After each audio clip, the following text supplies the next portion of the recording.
systems of assessment to measure the growth of our students? We think we should check up on our students to make sure they're improving by checking grades, and if they are low, offer them help instead of giving them a test that they can say that they don't care about because they're not being graded on it. We believe that that's not the right way to do things, but if kids need help, to offer them that help. Thank you.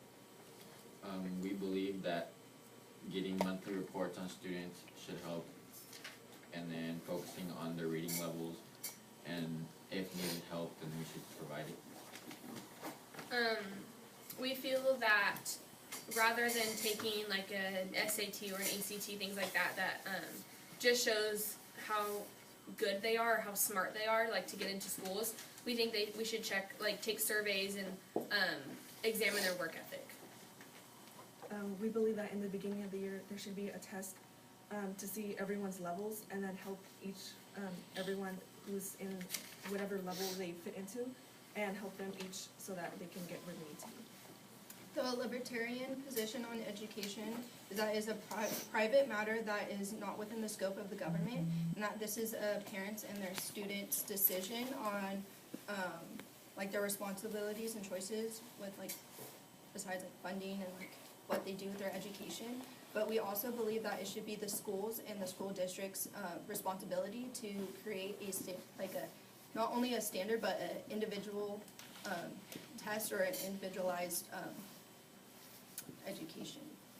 If that makes sense. Green Party believes that academic success should be measured within growth throughout high school. So a student shouldn't be critiqued or declined entrance for their grades from, say, freshman year, but as long as they show academic growth, they show success.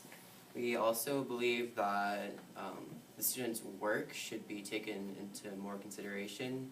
For a lot of students suffer with like test anxiety, so the quality of their work should also be taken into hand. The Socialism Party believes that in the beginning of the year that we should do a survey whether like students do their work or homework and how much effort they put into it, and to see if the school should have more resources for the kids to use for them to get higher grades, and then we would then reassess and see how they're doing the next semester. We'll go ahead and start with you this time. What time do you think the school day should start for high school, and why? We believe that schools should start at 9 to 4. That way they can get in extracurriculars before school or after school if needed. That way they have that extra time before to do homework if they didn't get it done the night before. We believe that school should start at 8:30 and end at 3, just to give students an extra half hour so no one has to speed down the highway going to school, avoiding car accidents and other things such as that. We believe that school should start at whatever time the school thinks. It should be out of the government's control, and it should just be up to them. We believe that school should start at 9 a.m. and end at 4 p.m. because now that students are having more placement tests and are having more dealing with college, they should have more rest, and they should be able to work perfectly during that time. We feel that school should start at 8:30 and end at 3:30 because it's enough time to do things in the morning if you need to get things done. However, it's only a 30-minute difference, but it also still gives you time after school because you don't want to finish school halfway through your day, you know? So you'll still have time to do sports and other extracurricular activities. We believe that we should start school at 8 and end at 3 because 3 is a reasonable time to be ending school, and then you have your schedule, and then waking up in the morning, it's reasonable time. And then like you'll stay concentrated, and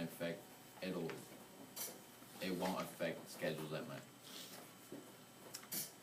We think school should start at 9. We think students should get as much sleep as they can with the amounts of homework that they need to complete, and we also believe that if they're in higher honor classes that they won't feel as stressed out because they could sleep in a little longer during the morning and maybe finish their homework. We'll go ahead and start with you, Ms. Nadi. How do you plan to continue agricultural trade internationally? We plan to expand previously existing trade agreements and create new friendships with countries that we may not be on good terms with or may not have reached out to get.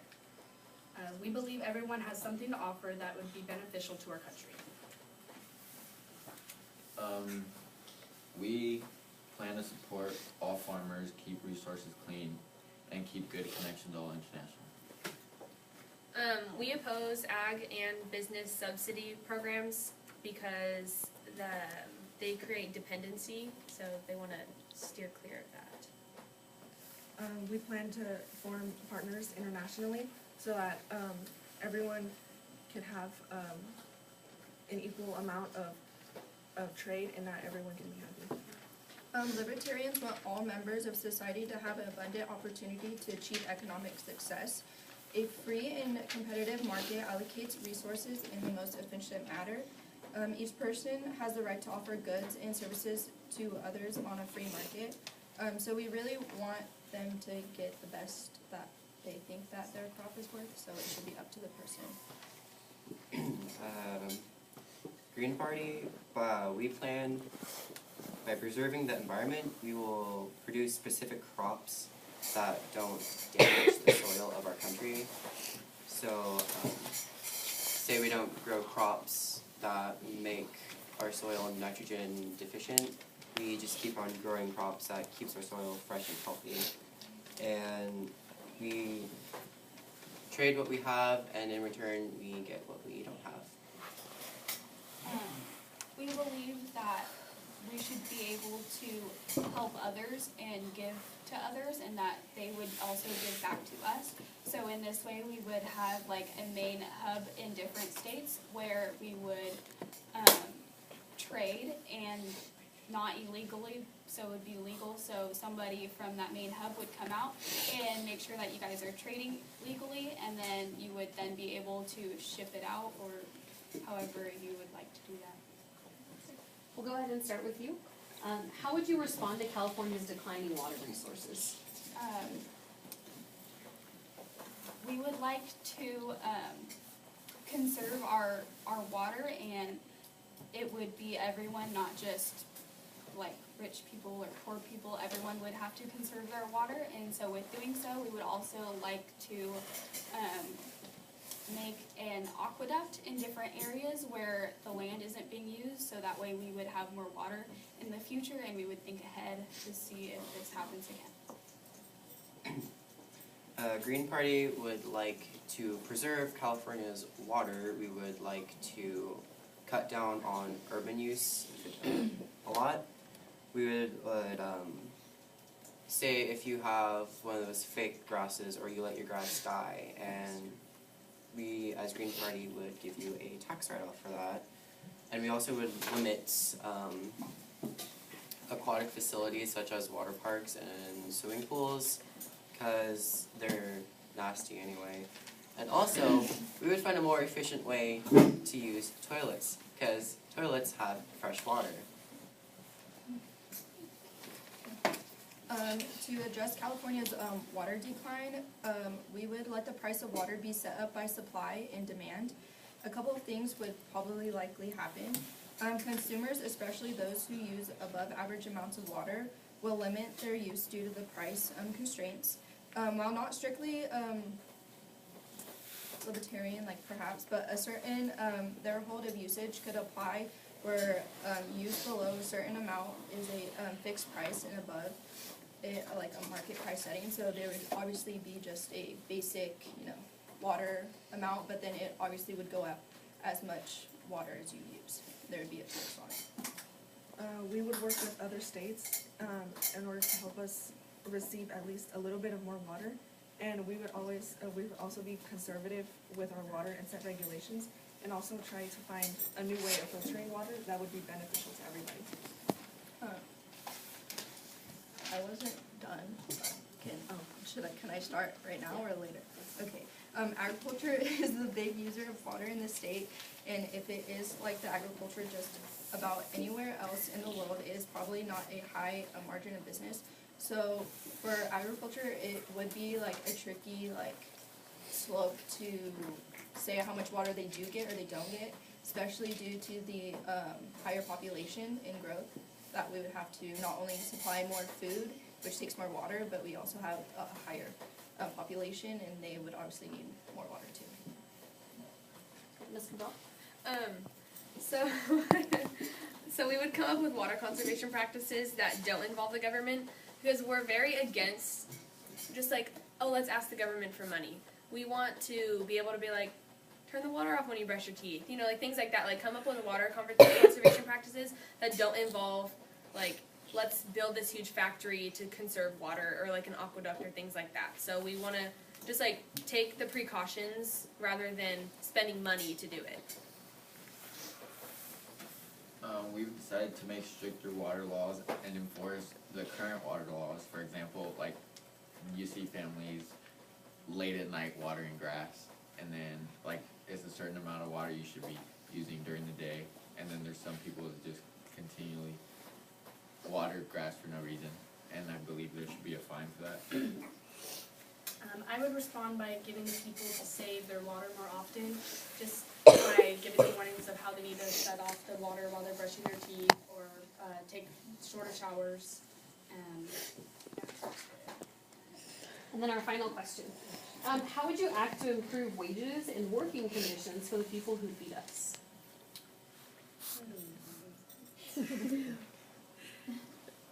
Sorry, this is in cursive, and I'm not sure about Okay. Can he go first so I can try to do this? Alright, we believe that wages should be dependent on their work ethic, and then working conditions can be followed by healthcare partially paid for. Are you ready or no? We oppose government wage and price control because they interfere with free enterprise and market-driven competition. Are you ready? No? No? Okay. We'll come back to her last. Okay. We believe that there should be better regulations for workers and individuals, so that they have safety precautions, and that we should have more work involvement with farmers, so that they could better themselves. We think that there should be like annual checks by the state for working conditions, and to check on that, but not so much of the government. But also, we think that minimum wage should be risen, because it's not very easy to live like to paycheck to paycheck, and minimum wage is not enough. Like to say if you have to pay rent, groceries, you know, little Billy needs a new quilt, like where are you gonna get all this money from minimum wage? No. So I think we should definitely higher minimum wage, so that the average American can live comfortably. We believe that people should have certifications to handle food, not just for their safety, but for the safety of the consumer, the sanitation issues, things like that. And also, especially in our country, the more certifications you have, the higher your pay generally is. So that's our stance on that. The Socialism Party believes that the wage should increase to $15 an hour, so with that they would be getting paid more, and also they should be able to have better resources to help them, because the people who feed us are mostly farmers, so they should have better resources to help them, like, I don't know, turn crops or water. That way they don't have to do so much hand labor, because they're the ones who are doing so much for us, and in general there aren't many workers in that field, so they should definitely be paid more. We believe people who make our food deserve way more recognition. If they weren't here to make food, no one would know what to do unless they have a certain type of certificate, but they might not be as efficient. I'm sorry, I guess. I feel like they need a comfortable and easy working place. I also feel like they should be paid a lot more than what they do, for what they do. Chefs get paid $20.76 an hour now. That's, in our opinion, too low, and we think that they should be paid $50 an hour. So now you'll have 30 seconds to kind of give a final address to wrap up the conversation, so we'll go ahead and start with Gigi. Sorry, will you repeat the question? Oh, just a 30-second wrap Oh, up. oh gosh, I'm not prepared for that. Our party thinks that you guys should vote for us because we definitely want to impact our community, and we also want to give back to you guys. And our slogan is "She's making us proud again." So we hope that we can make you guys proud. As Green Party, we believe in go green or go home, and we believe that we should not only try to better ourselves, but better our country as well as save our planet. The Libertarian Party just really wants to encourage individual rights, and you should vote for us because we're doing it for the nation, and let's secure this bread together.